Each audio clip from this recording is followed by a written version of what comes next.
get us started, and then as people join, that should not be a problem. I've got a couple things just logistically I wanted to go through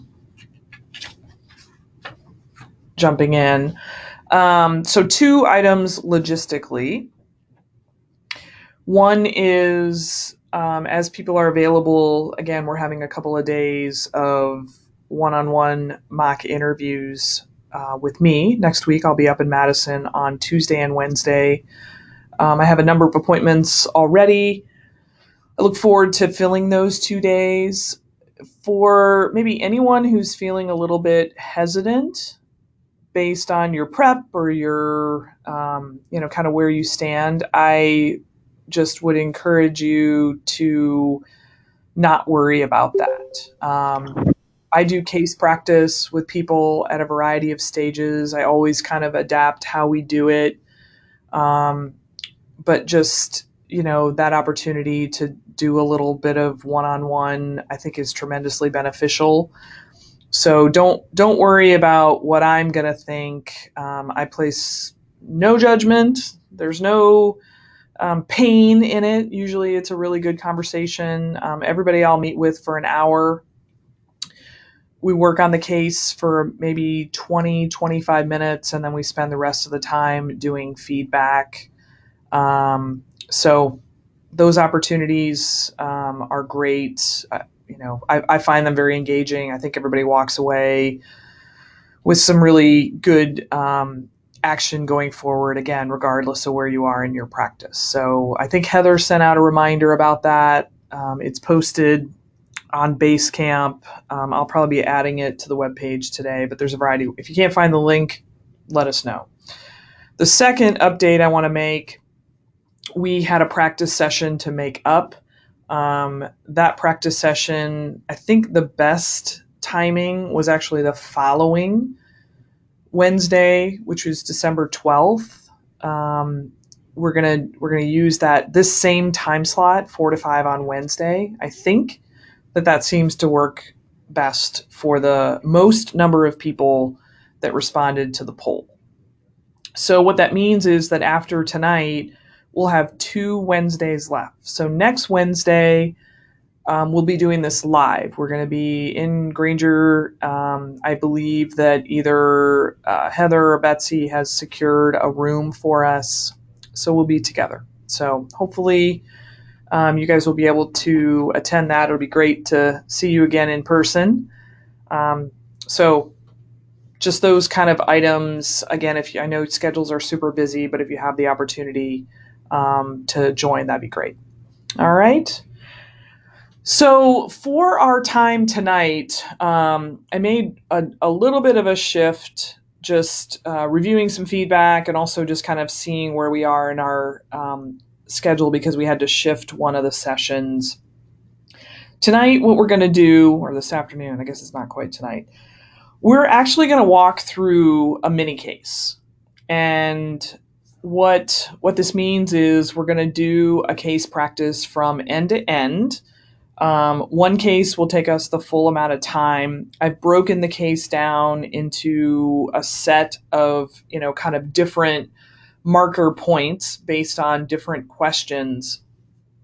So I'll explain a little bit about what we're going to do. But, as you guys now move to this point, what we've done are the foundational drills that are necessary to be able to solve cases. And, just to kind of reiterate the process that I've found to be so beneficial over the years for people preparing for cases, it's kind of equivalent to like running a marathon. On day 1, you don't go out and run 26 miles.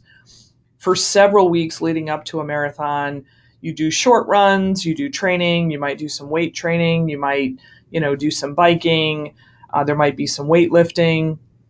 You do all of these training activities, and then slowly but surely you increase the distance of your running so that on the day of the marathon itself, you can run the full 26 miles. And that's how all marathoners train. So this is the same thing. So we've had 5-ish sessions up to now. They've all been different components of a case, different training activities. We're going to do this session and the one next week where we're going to do a mini case. And so we're going to walk through the case kind of end to end. As you guys are working through cases in general from start to finish, there's a few things that I want you to keep in mind. So part of it is thinking very powerfully and, trying to integrate the business concepts and the theory that you're learning about in the MBA program, thinking about the kind of information that you need and what you don't have, and being able to work without information, being analytic, and really trying to find ways to structure these concepts and convey your thinking. I will say this often, sometimes you need to pick a lane, you need to give your thinking about why that lane, and then you need to move forward. And unless there's really, some construction in your way that causes you to shift lanes, you just want to kind of, continue down that path, supporting it with the information and analysis.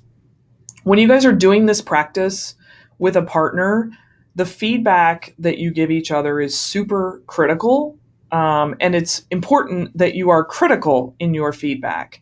I see often students who are, you guys are friends at many levels.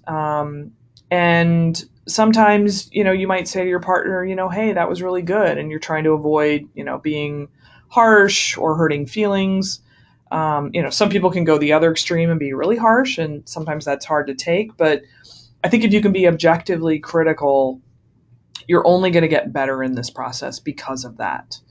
And one of the most important things when you're done working a case, both based on your partner's feedback and then also your self-assessment, take really good notes and think about the things that are gaps.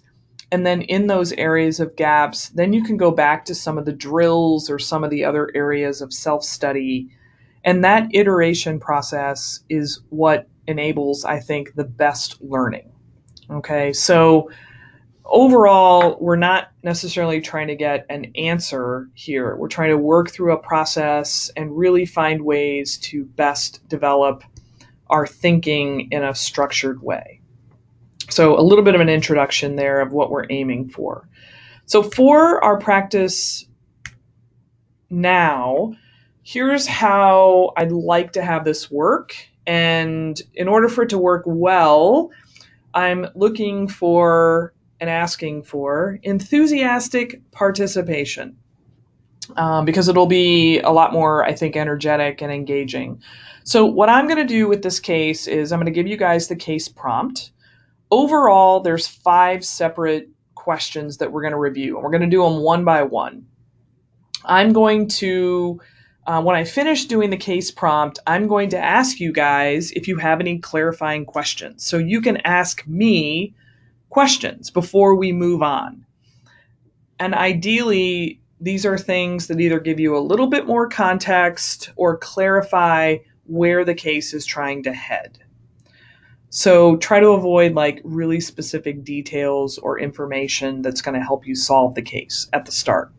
Then what I'm going to do is give you the first question that I want you to focus on, the first part of the case. So I'm more or less facilitating this case. Then, again, I'll give you guys an opportunity to ask any questions. Then I'm going to give you, a couple of minutes to think through and, essentially solve this question. And as you're doing this, I want you to solve from 2 perspectives. So one is kind of a general, broad area of analysis. But then what I want you to do is really think about these questions from your area of specialization. So these cases, a lot of the cases that I use, they have those multiple different areas within them, and the issues within your area of study can actually be really robust. All right, so we want to balance both of those muscles, because if you have case interviews, they could be more generalized, they could be more specialized. So we want to be able to navigate back and forth.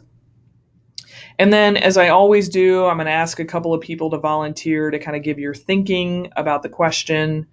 And then we'll, repeat this process ideally for the rest of the questions, time depending. All right. So the moral of the story is the more quickly that you guys can participate and share, that would be great. I know there is a room full of OTM folks as you guys put that in. So if you guys can be, close to the computer, and if you're willing to share, I think that'll be great. All right. So let's dive in. All right. So we're going to talk about a business called Cool Brews. And in this circumstance, you have a couple of college friends who several years ago started a microbrewery in Seattle. And after leaving their jobs at Microsoft, they had, some extra wealth, and they wanted to start the microbrewery. So this microbrewery, Cool Brews, has had a lot of success. And because of that, now your friends are thinking about expanding this to a broader reach outside of Seattle. So they think that they want to try to gain a national audience. Because you are in a highly respected, highly regarded business school, they think that you might have some valuable insights. And they're really interested in thinking about what are some of the key elements that they should consider to formulate essentially an expansion plan. And so that's going to be our focus, is trying to help them formulate what their expansion plan should look like. So before I move on, are there any clarifying questions that you all have that I can respond to? Hi, this is Ben. One question that we have is they're looking to expand. Do they have a definition of what success looks like? To be honest, no, they don't. Other than they would want to do so in a way that is profitable. They don't want to do this by way of running the business at a loss. And secondly, they do have some limitations in their capital. They're expecting to kind of self fund it. So it's not like something where they're going to go out and get a bunch of, venture funding or loans from banks. So scale is potentially a concern.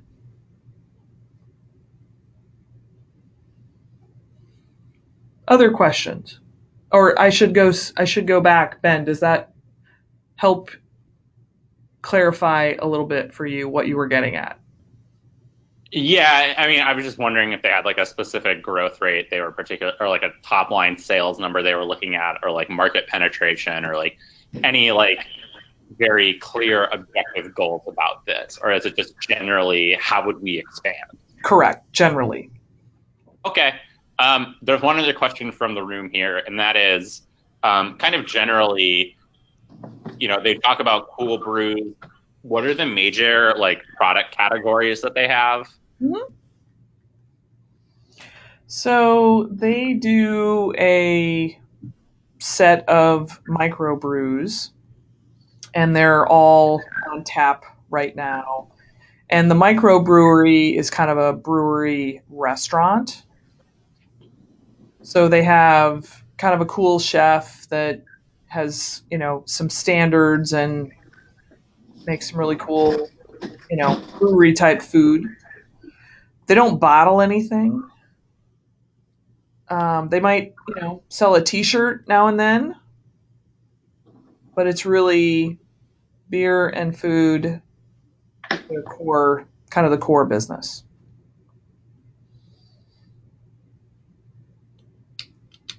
Hi, this is Duke. I do. So you said that they has had much success. Can you elaborate more about the success so far? Um, on a Friday night, there's a 2 hour wait to get a table. On All right, top of 2 hours. that, the business probably generates, 15-20% profit margin on a pretty regular basis.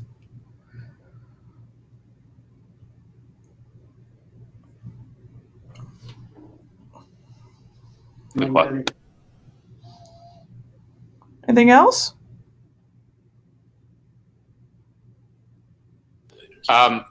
We wanted to ask for like a quick timeout from the OTM room and just ask a quick clarifying question. Indeed. There was just a question asked of like if it's appropriate at this point to ask about national beer trends, or is that till we get into our areas of analysis? Yeah. That would be waiting until you get into your areas of analysis. So once you start asking about trends, now you're gathering like facts and information that you would. One of my rules of thumb is if your question is about gathering facts or information that you would apply some sort of analysis to draw a conclusion, you want to wait until you're into the heart of the solving, if that makes sense. So the questions you guys have asked to this point are all great. They're like clarification, they're giving you context about the business, what's been success in the past, what's success in the future, what do they actually sell. That's helping you understand where you are in the present. It's not yet taking you into the future, and that's kind of the drawing, if you will, the drawing line to just sort of figure out what you ask when. So like competitors would be another area you'd want to wait on. Yep. Great. Thank you. Yep. Good. Okay. Let's go to our first question. So the first thing that I want you guys to do is to create a brainstorm list of the potential considerations that you would want to highlight for your friend in planning the expansion of Cool Brews. So by this, what I want you to aim to do is to create a list. And essentially, if you were sitting down with your friend and said, okay, just off the top of my head, here's the things that you really would want to think about before going forward. If you can organize that list in some form or fashion, that's better. But at a minimum, just like come up with ideally 8 to 10 items that are the top of mind things that you would think about before you went to expand this business. All right, so I want to give you guys a couple of minutes to do that. And then I'm just going to have a bunch of different people share. We'll kind of just as many people that want to give their considerations as possible will be great. So why don't you guys take about 3 minutes, put together your thoughts, and then we'll come back and listen to what everybody's got on their list. Make sense?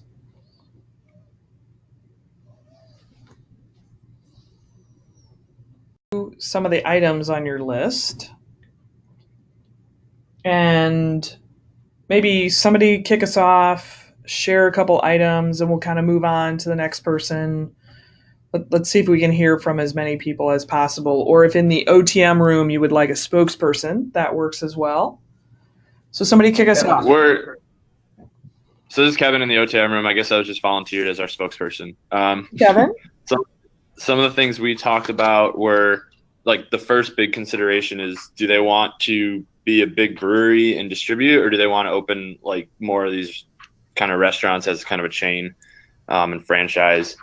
We talked about profit margins. We'd like to know what their profit margins are like, what competitors there are, and then national trends. Anybody else? What do you guys mean by national trends?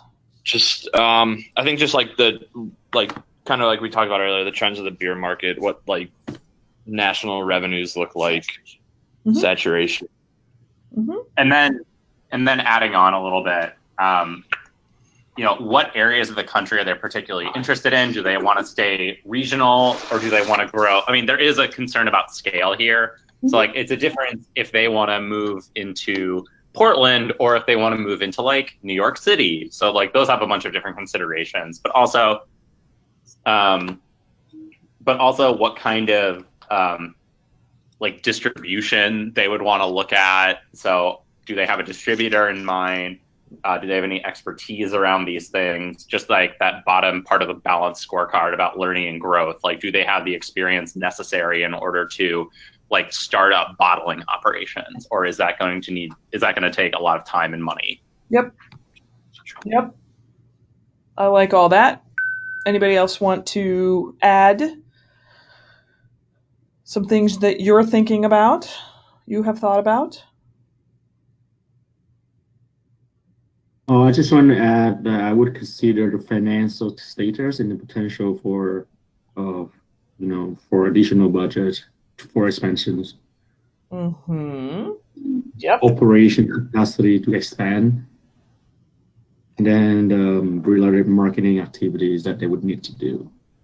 So, Duke, be more specific about the operations capacity? What aspect of operations? Just like productivity of the brewery, production capacity of the breweries, distribution, as Ben said, and then the human resource that need to operate in a new location. Very good. Anyone else wish to add items?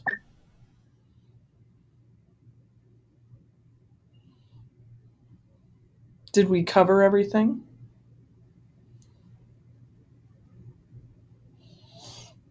Oh, also, how much do they have and how much are they willing to spend is just one last thought that came up. Yep. Good. Okay. So really good, guys. Collectively, we've got all the right issues. So one way to structure this kind of a question, by the way, this is a very common question. And a lot of people get confused by what do you mean by the considerations? Because I'm not asking you for a structure per se. It is a type of brainstorm. So if you ever hear, what are you thinking about? Or give me all of your, areas of thinking. This is what we're trying to do. The one way to structure this thinking, though, is a category of external factors and a category of internal factors. That's a really simple, thing to do. The other way to do it is kind of functionally.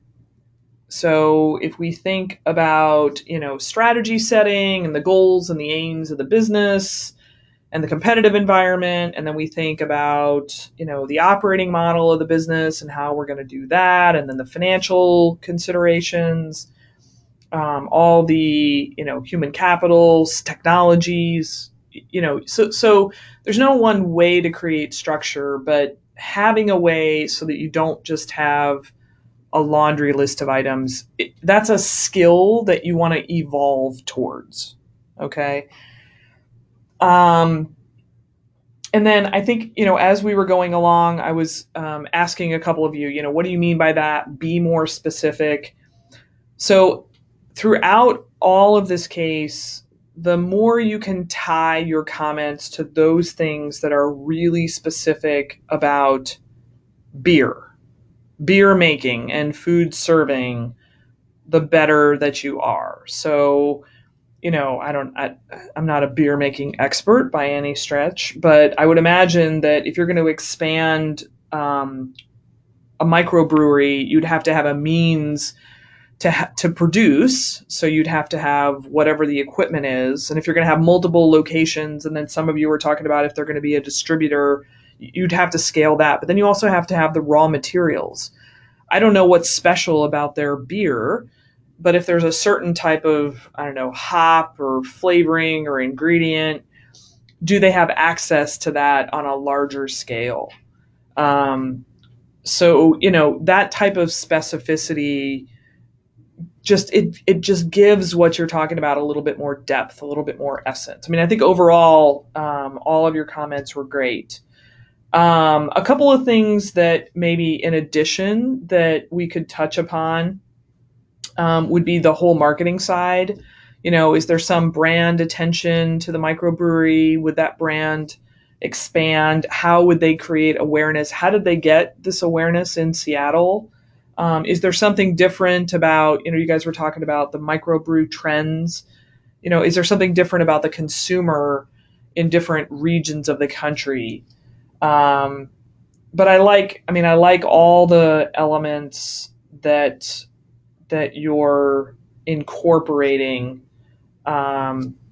So, again, when you guys are done working with this, it's always nice to kind of go back and think about what else you would think about. So keep that in your notes. So after we would talk about the considerations, the next question that then I would ask you would be to put together the structure of the approach that you would use to evaluate the market expansion. And in that, maybe create 3 or 4 hypotheses, or 2.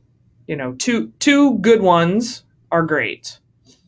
So I want you guys to take a couple of minutes, maybe take 3 minutes, map out what approach, what structure you would use to ultimately narrow down to how Cool Brews would kind of organize a market expansion. And then within it, make sure that that's tied back to just a couple of the hypotheses that you would have about maybe how they should go about this. Okay? So let's take maybe till 4:39-ish, and we'll discuss then.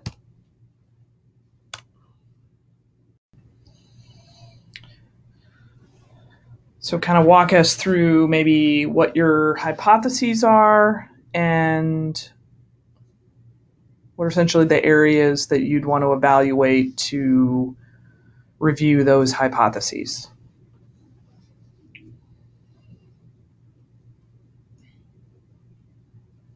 I'm still coming up. Okay. Hey, so Ben acting as the spokesperson because it's my computer today. That's great, Ben. Yeah, so our collective, so we have a couple of collective hypotheses. So we have what is essentially what it comes down to is for each of these hypotheses, it's more about how wide would they look to expand. So one hypothesis we have is because of the limited capital, they'd be better off opening a brewery and distributing only in Seattle. A second hypothesis is like just continue what they're doing and enjoy the success. A third one is they should open a chain of restaurants. The fourth is expanding regionally, a brewery regionally in the Pacific Northwest. So those are kind of our hypotheses. And the way we would kind of structure all of this is to have a couple of like multiple buckets. The first one being kind of like cost. So looking at the individual costs of what we're willing to spend, what the distribution costs would be, understanding what it would cost to open a new restaurant versus how much it would cost to, open a new like brewing factory. So kind of understanding those things. Then we'd want to understand the overall market. So understanding like growth, understanding what is a realistic market share that we could get given the saturated nature of the microbrewing industry. And then we'd want to look at different marketing strategies around like different marketing channels, how much we'd be willing to spend. Are there ways that we can partner with other bars, and really just understanding, of those hypotheses, what seems to be the most reasonable, just given the fact that, they can choose to go small or they can choose to go wide. But we all agreed that the limiting factor here is how much they're willing to spend. So no matter what, that's going to be the first area in our analysis. Yeah. Great. Any other comments from others?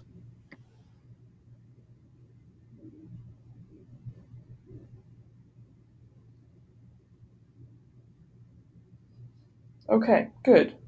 So I like how you guys are thinking. So a couple comments. One, I like the criteria that you use. Sort of, we need to think about the width, the scope of the expansion. We need to, it really is driven by capital. All right. And, as I was thinking about this, I would think the same way. I mean, my hypothesis would revolve around location selection. So very, very similar. Places that value microbreweries. I was looking at multiple cities with various restaurants, but cities that really care about, independent microbreweries. And then placing some emphasis on the experience that people would have to kind of keep the, cachet.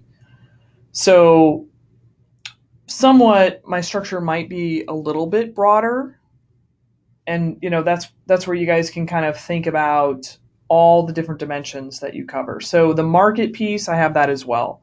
Where are microbreweries going? What are the trends? What are consumers cared about? I would look at the ability to scale the existing business and maybe some trade-offs relative to a distributor distributing, bottling and distributing or some other type of distribution versus kind of the franchise model, and which, given their current business, might be easier to scale. I would look at the financial elements. So you guys talked about that, the financial feasibility, the profitability expectations and capital. And then I would look at a bunch of the launch considerations. So the marketing, what's the customer experience? How are they going to manage some of those things? And then I might have a final group where I just evaluate a bunch of risks of failure. So, I think we're covering the same range of things. You know, the way that I often think about something like this, because this is kind of a market entry case, is I try to think about some of the external factors first, and then I try to look at the internal business and how do you take that and scale it. And then I try to think about execution and how would that really happen, right? So, having that good breadth. But I think all in all, you guys are headed in the right direction.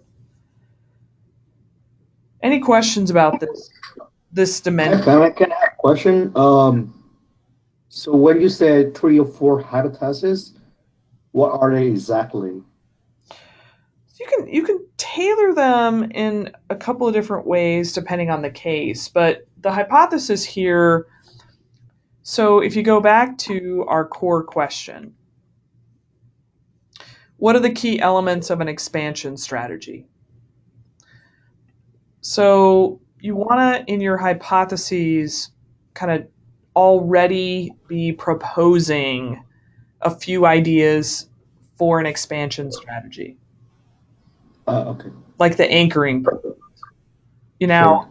Now, if my question to you guys for this case was, should they expand?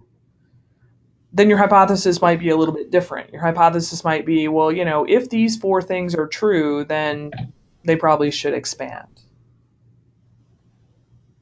You know, Okay. if the question was, the microbrewery just opened a new location and they're not having much success like they have had in Seattle, why? Then your hypotheses might be more diagnostic. Well, it could be because they did a terrible job marketing. It could be that, the food quality is not very good. It could be that, there's something in the water that makes Seattle beer really good. Okay, so the hypotheses in general are kind of leading you to answer the core focus of the case question, but they're going to then differ a little bit depending on the case question. Does that help, Duke? Yeah, thank you. Good. Okay, cool. Um, Great. So let's move to, so at this stage, you guys have now got the structure. Okay. So in a form of the case, you're kind of through the start of the case ish. And mind you, in different interviews, this is more fluid versus other interviews, these phases happen more distinctly. But, if I'm your interviewer, I would have just asked this question, how'd you structure this? Great. Thank you. Those are great ideas, great input. Let me ask you another question, another thought that I want to get you to put some ideas behind. So we might do a market sizing. So your friends have figured out that they want to brew beer in New York City. This is the market, or let's say it's Austin, Texas, or let's say it's San Diego, right? It doesn't really matter. They want to know the revenue potential.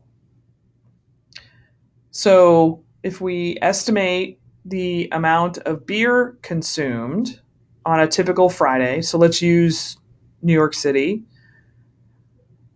what revenue estimate could you come up with? So why don't you guys think about this? Come up with a quantity of beer and then put a revenue estimate to it. Now, if you guys have questions for the interviewer based on this question, you could ask a clarifying question to the interviewer. So if you guys have any clarifying questions you want me to cover, ask away.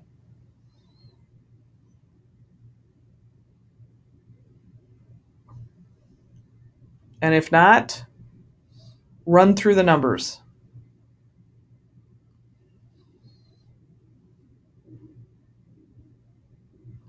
Well, let's take 3 minutes to try to come up with a revenue estimate for Cool Brews. So I'm going to clarify that.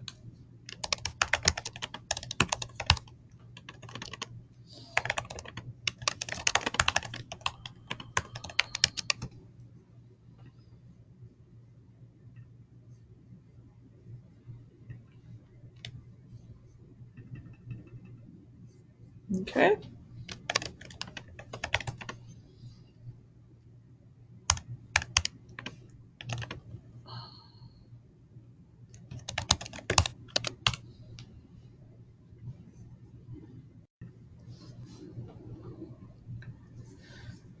Okay, can we have one person start us off by maybe sharing your approach to try to get this revenue estimate?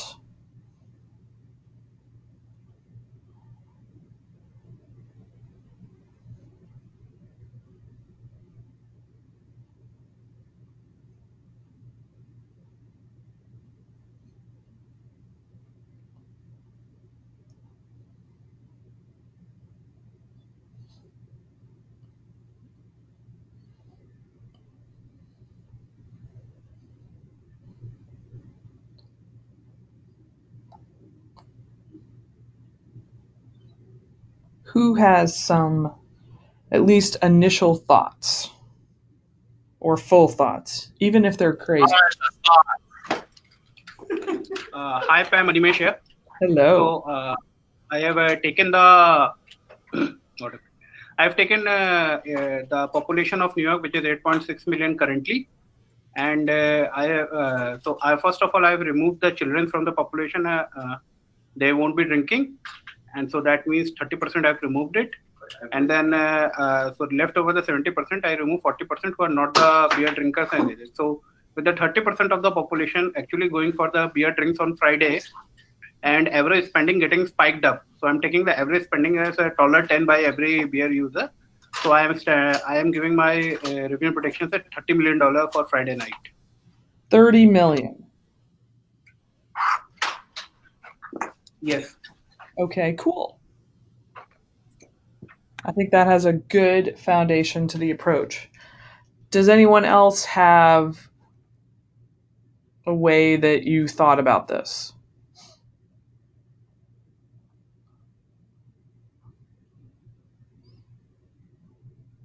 Or how might we modify that or add to it? Yeah, I mean, for me, I use different numbers, but a similar approach. So I think everybody in the OTM room kind of used a very similar approach here. I think just one last thing is just segmenting it slightly more about who would be more inclined to drink or like A, try a new beer, or B, like, assuming they have 100% penetration, understanding if there's like a particular demographic who drinks it more than others and what that would be. But besides that, we thought that was a good analysis. Yep. So there's excuse me, there's a couple of interesting ways that you can do this. I think of the beer drinkers, you can segment to people that would prefer microbrews. And then you sort of have to think about, okay, well, that's the potential. Cool brews is probably only going to get a small potential of that. And then how do you kind of figure that out? Well, I don't know. I think New York, if you consider Manhattan and the boroughs, it's X square miles. And you might say that, in those X square miles, there's 20 breweries or 25. So maybe, they could get 1/25th of the market. You'd want to have some way of kind of breaking the whole New York market down to one brewery. And you could do that with a really high level. The other way if you just, kind of went for the revenue estimate, you could just say the brewery, how many hours is the brewery, really open with, maximum capacity on a Friday, and how many people, might a location hold. You could kind of do it from a little bit of a bottoms up as a double check. And, on average, do people consume 1 beer, 2 beers in a night, plus some food? You could do it based on number of tables. I mean, there's some other, interesting ways analytically. But I think, either whether you go from a population down or you kind of build it from one location up, as long as you have some reasonable analytics in there, that's what we would be aiming for. I had a question, Pam. Yeah. So like when we talk about this question, obviously this is a question that we could get on a case interview. Are we like just pulling numbers, like imaginary numbers out of our head? Are we like allowed to use our phones and Google? How do we come up with these data points? So it's uncommon that you would be able to use your phone. There might be some circumstances where you're given the case like in advance, and you might be given some factual data. Like, for example, you could be given the Seattle data, and then you would be able to extrapolate it over to New York. But you wouldn't. The purpose of a market size is to kind of see how you think, how you can create assumptions with good foundation, good logic, good reasoning, and then also how you can kind of structure the problem to break it down. So it's not quite like completely making it up, but it's using like reasonable ways to estimate. So they'll pretty much give you the data and all this information. We don't have to like ask questions, kind of like in the other case. Yeah. At the beginning. Yeah. Okay. Yeah. Something like this, you might just clarify, when you say New York City, do you mean Manhattan or do you mean all the boroughs? Are we talking about beer and food, right? There might be a few clarifying questions, but you wouldn't likely, for this kind of a question, be able to ask facts. So you wouldn't be able to say, what's the population of New York City? That would be something that you should more or less know. Okay. And that's something that we can maybe that's one of those things that next week when we're together, I mean, I can fill in some really easy ways to structure the fact-based gathering that helps you do these market sizing problems.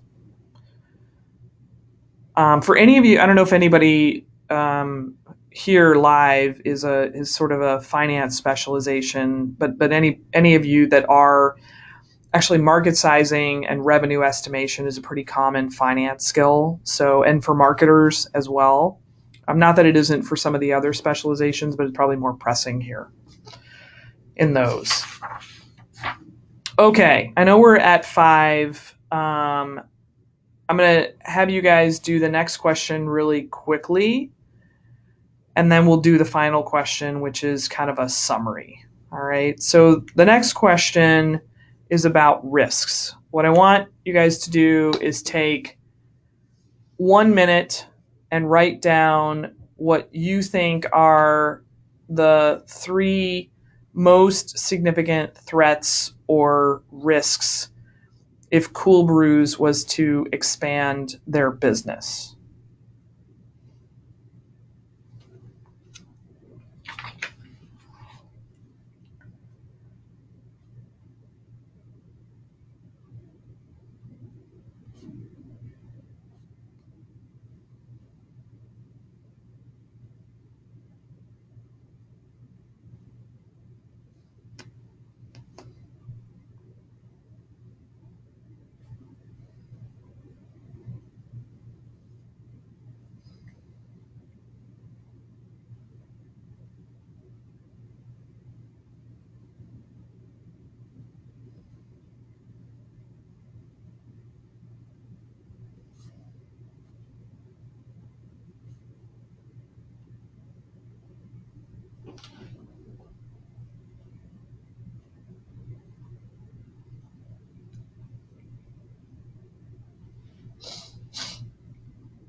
Okay.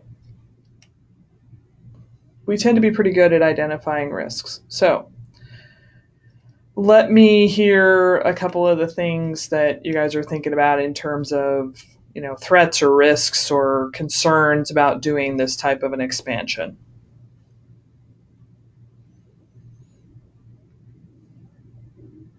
Yeah, so it's Hey Pam, Kevin, and OTM. Some of the risks we talked about were competition, overproduction, and then not meeting our sales goals. And then something we talked about earlier was like different ingredients, like maybe our beer will get more diluted or won't taste the same if we have to distribute over a large area. Mm-hmm. Good. Anything else? Just risk of alienating our the people who made us what we are. So we're a pretty local brewing. So if we go national, just risk of destroying that relationship that we have with the Seattle. Yep, it's the Sam Adams problem. Not that that's probably turned out okay for the Sam Adams people. Yep. Good. Anybody else? Yeah, I mean this is a pretty exhaustive list. I mean, I'm just kind of writing down notes as you guys are thinking as well. I mean, management attention, 2 locations, you got to be able to oversee that. Tailoring to the local taste while maintaining the consistency. The supply chain is a big deal. I mean, there's a lot of things that we could talk about here. I mean, thinking about barriers to success is an important factor, especially in any type of project. But in general, you guys always want to think about both sides of the equation: the kinds of things that are necessary to be successful, and then the kinds of things that might hold you back from being successful. Okay, now we would come to the conclusion, and generally the interview might end with a summary. And so what I'd like to have one of you do maybe take 20 seconds, 30 seconds, get your notes together, and then walk us through from start to finish kind of how you would summarize to this point, recognizing you don't know everything, but what are the key things that we would put together regarding a market expansion of Cool Brews, that let's say you're going to go update your two friends, you're going to have dinner with them, you're going to tell them your thoughts. Walk us through what you would want to tell them. So maybe, 20, 30 seconds. And if somebody would be volunteered or solo volunteer to give us a conclusion. So it's Ben. I actually just did a practice case interview earlier, so I'm really feeling it. Nice. So what we have here is, overall, in summary, what I would say is this is Cool Brews is you're looking to expand into New York City or trying to figure out what does growth strategy look like. And we've really examined the market. We've examined the cost associated with it. We've examined the size of the potential market.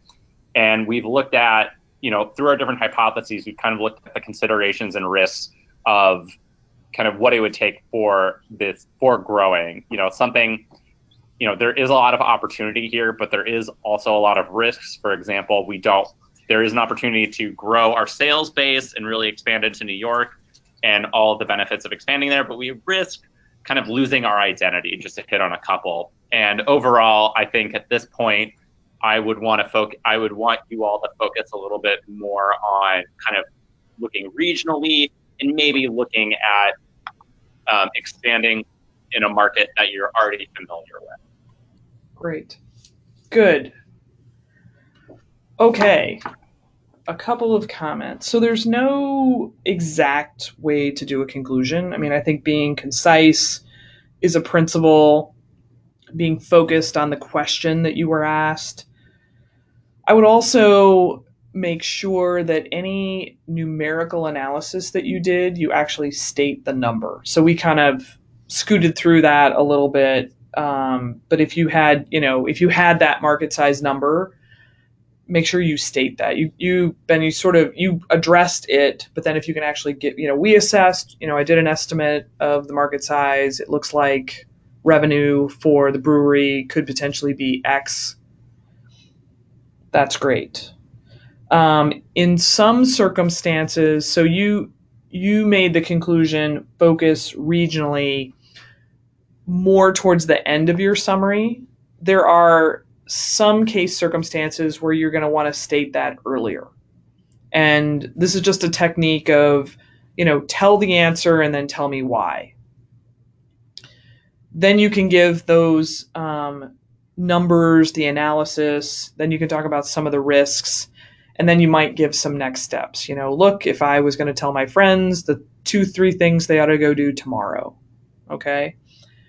One of the words you used that I really liked and it got my attention is the word examined. So when you guys are doing a conclusion, you can say, one of the things that I evaluated, one of the things that I examined, I calculated. Those are very strong, powerful words. Some people make it more fuzzy. And that's just a communication style, right? So the more direct and powerful you can be here, the better. The other thing you did, Ben, that I really liked and I strongly encourage is the very first sentence that you speak should be the core question of the case. You're kind of reminding, even with clients, every time we had a status meeting or a briefing, we'd always remind them the focus, the scope of our work, just so everybody's on the same page, because people are busy and they have a lot of things going on. Okay. But more or less, that's where you would get to at the end is a conclusion. Okay. So let me summarize a little bit the flow of this case relative to, in general, case interviews, any case interviews. So in about, 45 minutes or so, with a little bit of discussion, but more or less, we covered 5 navigation points through the case. We thought about kind of all the considerations. We thought about a structure.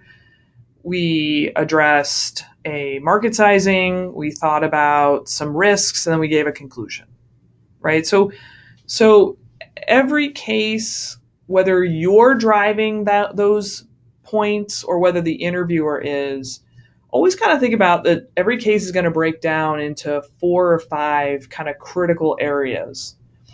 And if you are navigating the case yourself, which is more typical in a consulting interview, kind of breaking it down that way, it just makes your pathway a lot clearer.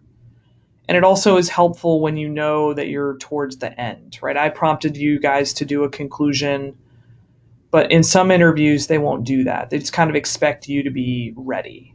All right. So when you're practicing, it's kind of nice to have those navigating points. And really what one of the things that sometimes in interviews people will get feedback on that's constructive is that they weren't able to drive the case forward. So being able to work through, I call it a pathway like this is really, it's a useful, especially practice activity. All right. Do you guys have any questions before we wrap up? I appreciate a few of you staying on a little bit past 5. All right. And if you do think about some things after our session tonight, I'll try to post the notes probably tomorrow, and I'll have some other solution notes with this. When we get together live next week, we'll do this same activity again. And so before the session, I may, ask for any questions, and then we'll go into the practice. And, we'll have a chance to kind of work a case end to end again.